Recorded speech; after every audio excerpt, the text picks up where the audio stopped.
your future essentially determines how you act in the present, and making your future bigger and more clear on who you want to become actually changes how you are today. So yeah, it's a really powerful concept. It's something that I read today actually on LinkedIn, and this is a variation of a quote I've heard before, but putting in the context of this conversation, she said, become and then do and then achieve. And I feel like you're kind of touching on this concept of we have to almost become that future self first. Like the actions follow what she's doing or what he's going to be doing. And then eventually you get to that point. Welcome back to this episode of Secrets of the Career Game. So many people are trying to navigate a corporate world that is laden with secrets, cleverly hidden, and unspoken rules to a game that most employees don't even know that they're playing. On this podcast, we try to give you a peek behind the curtains and some tips and tricks to ultimately make you successful in your career and help you progress a little bit faster. Hello again, my lovelies. Today we are talking about getting to know your future self and shifting your mindset with Katy Culver, who is a wonderful friend of mine. And I'm so excited for you guys to learn from her today because I have learned so much just in being friends with her and going on a mastermind with her last month. She is the founder, coach, mindset mentor. She is on a mission to help growth-minded professionals get clarity on their purpose, create fully aligned careers. She teaches both the strategy and energetics required to navigate intentional change and to become your future self, which is what we're going to talk about today. Welcome, Katy. It's so great to have you on the show. Thank you, Kendall. I am so excited to be here. What a gift. Yeah, I'm so excited. So why don't you tell people a little bit about your background, both professionally, but then also what you're doing now? Yeah. So, I mean, I could talk forever about this. So you tell me if it's too much, but I started my career out of the gate, just ready to follow the rules of success and get promoted as fast as possible.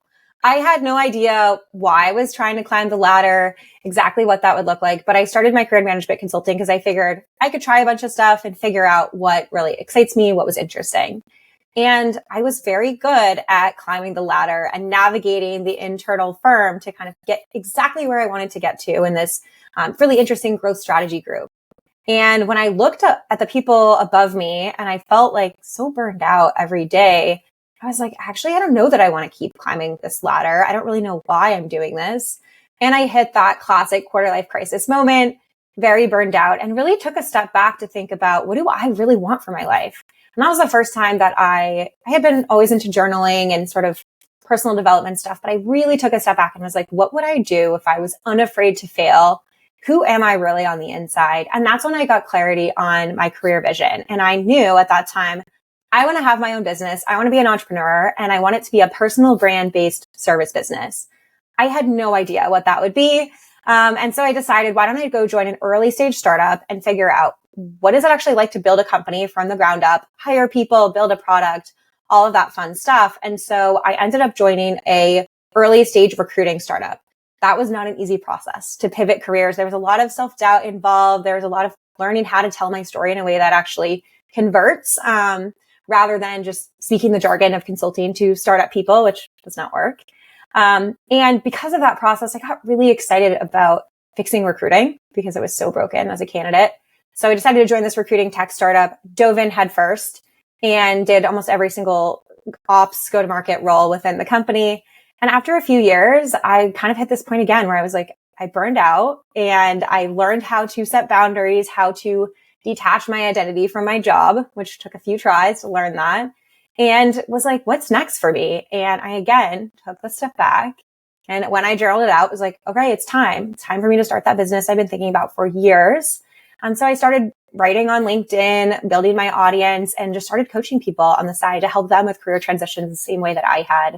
And I've done a lot of personal development work. It really lights me up, and it always has. And so now I've really infused the personal development and the professional development to help other people figure out what the heck they want to do with their careers and make transitions that are what I call fully aligned, which is about aligned with who you really are, not what other people want for you. So that's kind of the why I do what I do and what I do today.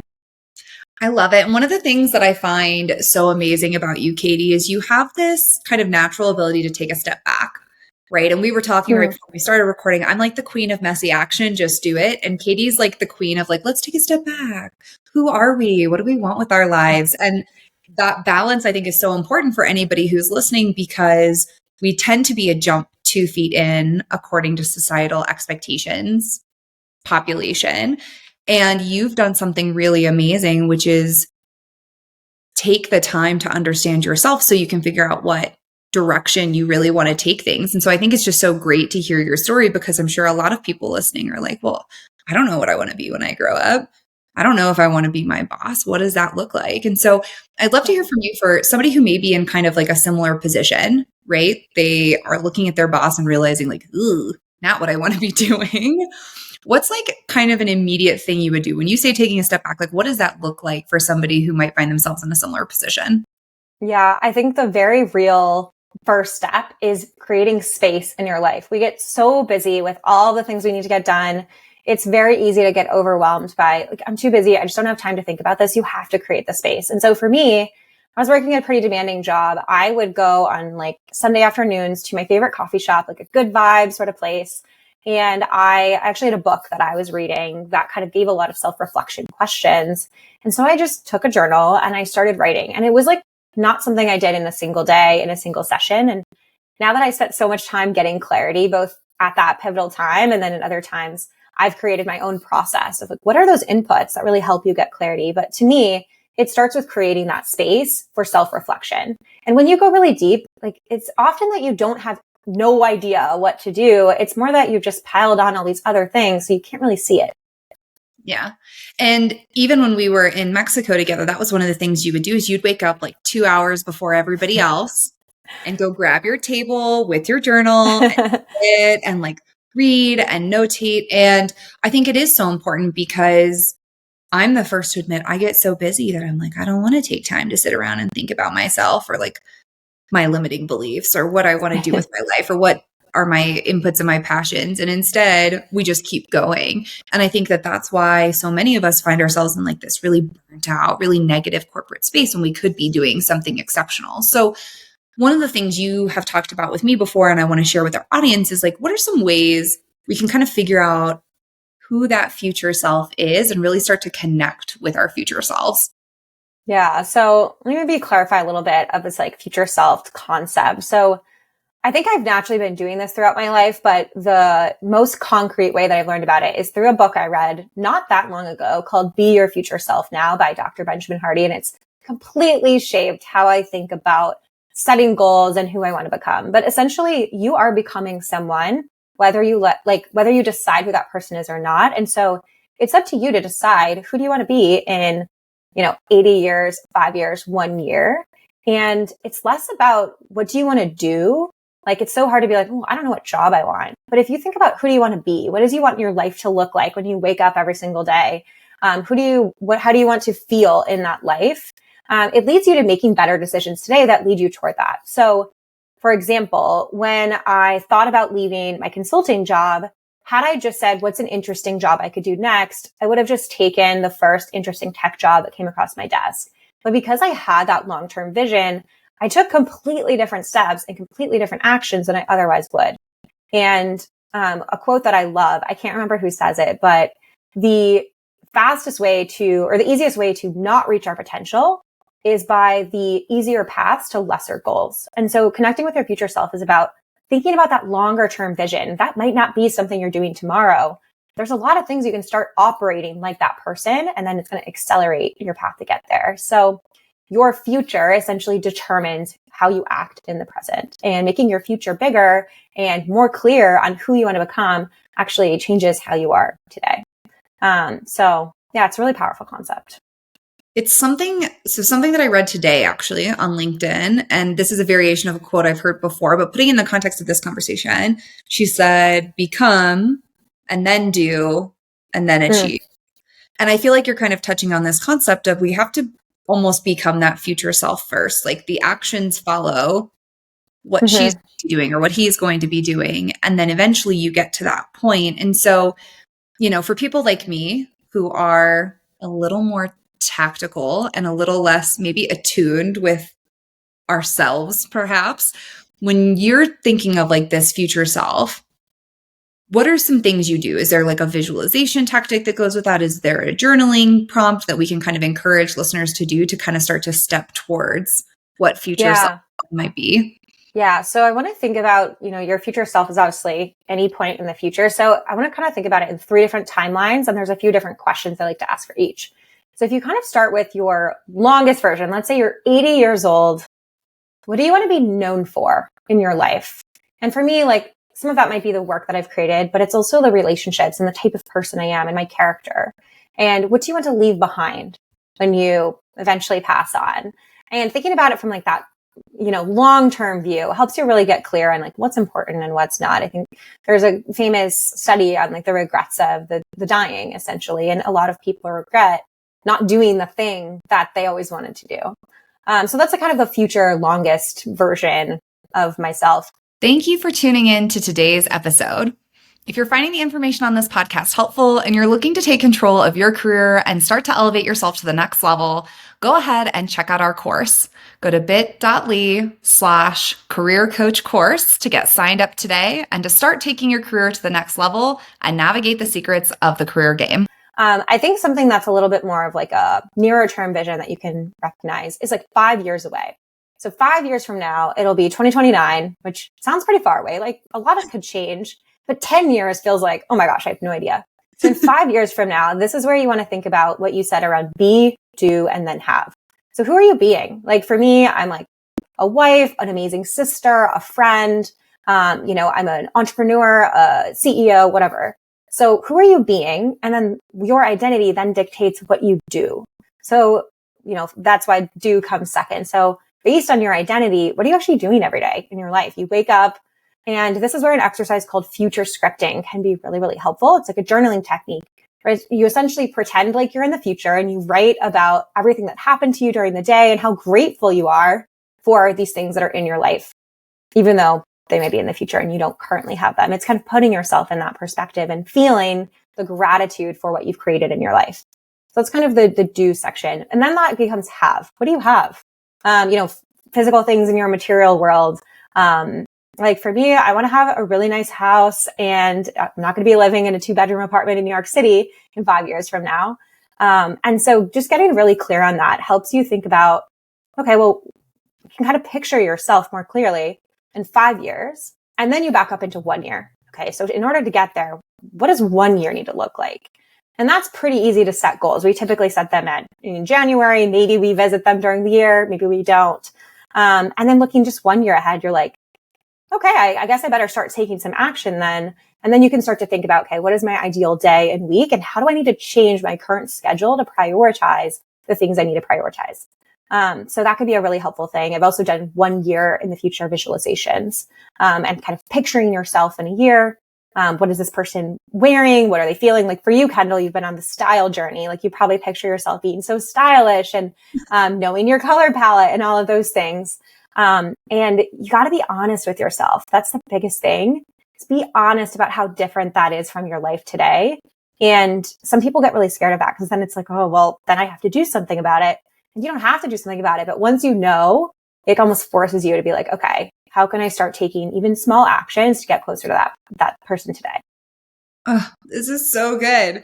Katy, I feel like I have homework already and we're not even done with the episode. I'm like, oop, okay, I need to do journaling activities when this is over. So I think this is so great. And I think if we put this in terms of corporate, right? Because you're touching on a lot of aspects that I think are really important, right? My audience, yes, they work in corporate, but they also are wives and moms and husbands and siblings and friends. And it's important to think of your life holistically, and your career is a part of that, but it's not all of that, right? And so I love that we're touching on all of these different areas that you can optimize on, right? And that you kind of lean into.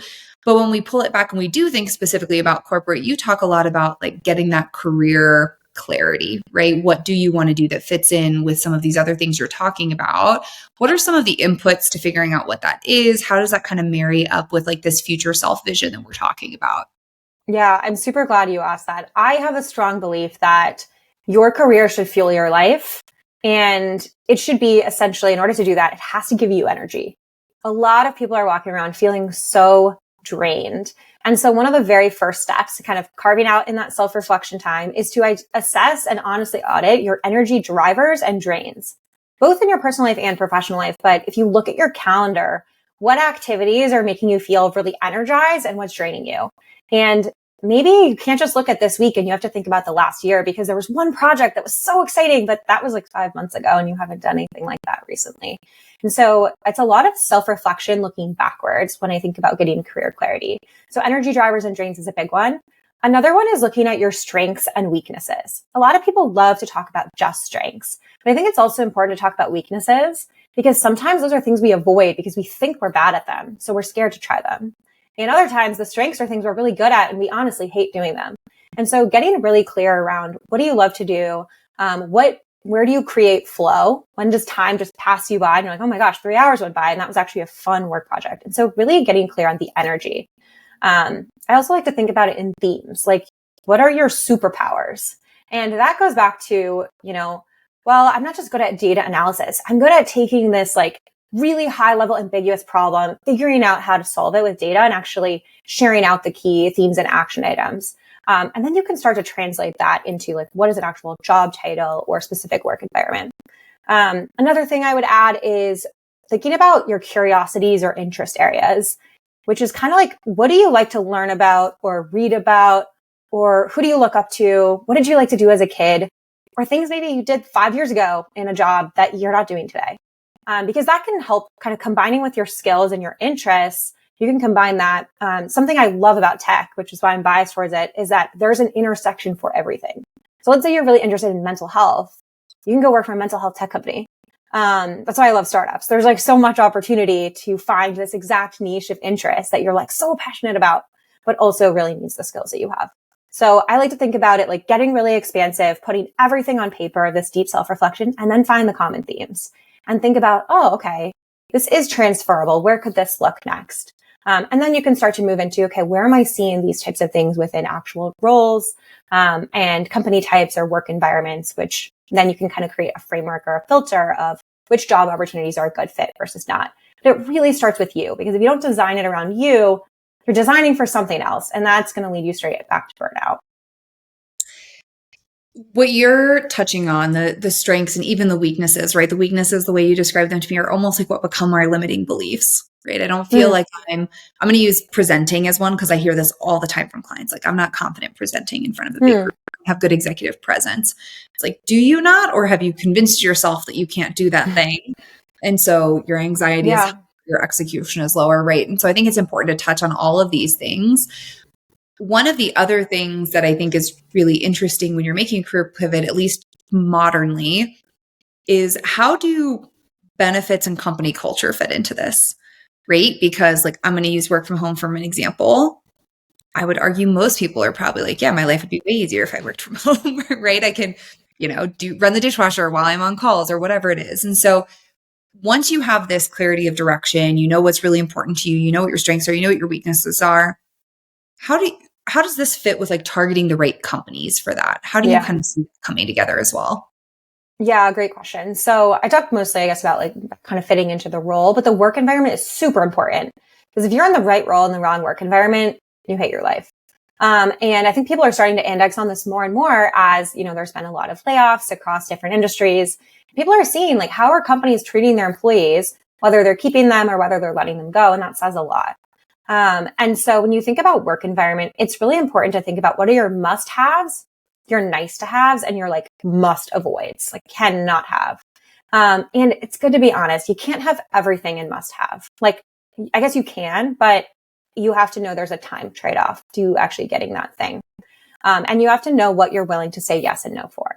When you have this clear filter of like, let's say, for example, you must be remote and there's like a very clear reason, then you're going to have to figure out what are the other things I may be willing to sacrifice or have as a trade-off. And when you have this really clearly laid out of your must-have, nice-to-have, and must-avoid, then you can use that as a filter, and you're not then wasting your time entertaining opportunities that are below your filter or fall out of your filter.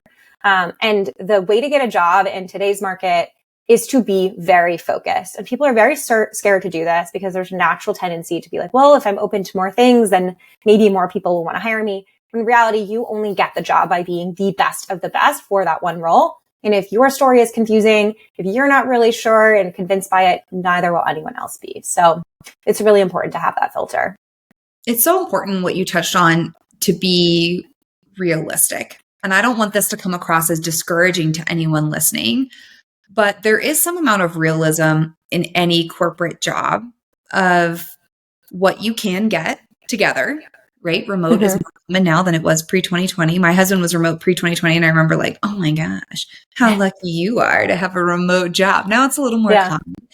But the companies that pay the most still aren't remote, most of them, right? A lot of really large banks, for example, made everybody come back in office. Amazon made everybody come back in office. And so you are having this balance. And so I think if you know exactly what you want, you can niche down and be specific like Katy's talking about, and then you're realistic with what you have to have and what you'd like, and you're able to differentiate between the two. I think you can still have a really successful career right now. And what I find when I go through these types of exercises with clients is a lot of the time, then they're like, I want to be an entrepreneur, which is great, right? Katy and I are both coming from a place of like having done that, but entrepreneurs work all the time, just as an FYI, in case like work-life balance is really high on your list and you think you're going to work 2 hours a day. It doesn't really work that way. But I love all of this. So you've already shared so many great tools and tips and things people can go do, but is there anything else that you've used on this journey of improving your mindset that you would want to share with listeners in case they're interested in going on a similar journey? Yeah, I definitely have a lot of mindset tools to share. So one thing before we move on, I just want to clarify is the self-reflection is really important, but then like you said, go and validate that your perception matches the reality. So go and talk to people. Absolutely. Do the informational interviews. Mindset is so important on this journey because it is all too easy to fall into the trap of like, oh, well, this didn't work out, so maybe I should do something else, and keep switching into different, ideas for your career. Or let's say you are really, really clear on what you want and it's terrifying. Like that's so different from what I'm doing. I can't picture myself doing that. Mindset, personal development is absolutely key. So I do a lot of this work, and I think I always have, which is why I gravitate so much toward it. But I read a lot of books and listen to countless podcasts. So this year, at the beginning of the year, I was like, all right, I have been side hustling for a while. I want to quit my corporate job and focus on my business. And that was terrifying. And so I was like, I am going to brainwash myself into believing fully in myself and reframing my view of risk, reframing my view of failure, all of those things. And so instead of listening to music at the gym, I was, even still today, I'm listening to podcasts. I'm listening to coaching programs that I have. So I'm constantly feeding my mind. I think if you start looking up this stuff on Instagram, your algorithm will help you. They will give you, good mindset people to follow, YouTube videos, all of that. I've also gotten really into some more of like what I would call body work. There's like the mindset work, and then there's connecting back with your body, which is something I think I didn't have any idea what that was really before this year, but really getting into meditation and finding space for the quiet. And that's where my best ideas have come from, is the quiet. And allowing the outside world to pause for a second. I've also used this app called thyself.ai, which I actually partner with them, to work on emotional well-being, which is kind of going along with the mindset, where sometimes you're like, I'm doing the mindset work and this isn't working. And so kind of pairing it with this tool, it's like an AI tool that helps you like listen to your body more. Kind of interesting. But it's funny. I've invested like 5 figures into my personal growth through coaching, mentorship, and consumed so many thousands of hours of podcast training, books, and I still have my mindset as my biggest enemy. And so one of the challenges I found is that if it's not part of my daily routine, like I will slip back into my old ways of being. Sometimes like it takes, the longer I've done this work, the better I get at it, but, still have those challenges. So, basically I've learned that you have to make it a daily habit. And that's why I'm building a membership specifically around daily mindset coaching, because it's got to be like habit stacking with your cup of coffee, like constantly feeding yourself the drip of good mindset, personal development tools. So many good tips in there and so many things for listeners to check out. One of the things you and I had talked about before was focusing on like affirmations and mindset. And I brought that in as part of my daily practice because to your point, it's that repetition piece. And it's been so interesting to see how it changes. So if people are listening to this, they've just gotten a download of amazing information from you and you wanted to give them like one thing, like tomorrow, go do this. This is going to make your life better. What would that one piece of advice be? Yeah, I think we got to go back to carving out the time. Like your career is yours to create, but you have to know what you want it to be. So carve out 30 minutes, 60 minutes, whatever it is, like get out of your normal environment, maybe this weekend or something, and just start journaling and figuring out who you want to be. And that will then follow what you want to create in your career. That is really step one to everything. I love it. So, Katy, this has been such an amazing conversation, unsurprising to me. But if people want to learn more about you, about how they can connect with you, where would you tell them to go? What's the best place to find you? And we'll link it in the show notes. Yeah. So I write every day on LinkedIn and in my weekly newsletter all about building your career in life by design. Just about to get on Instagram as well, but all of my links are at katyculver.co. So it's Katy with a Y, and yeah, you'll have the link in there. So that's where you can find me. Great. Thank you so much, Katy, for coming on the show. If you listened to this and you absolutely loved it, which I know that you did, make sure you leave us 5 stars. Make sure you come back and check out more great episodes. And then leave your comments and your questions below so we can get back to you. Otherwise, Katy, thank you so much for coming on. We'll definitely have to have you back in the future. Thank you so much, Kendall.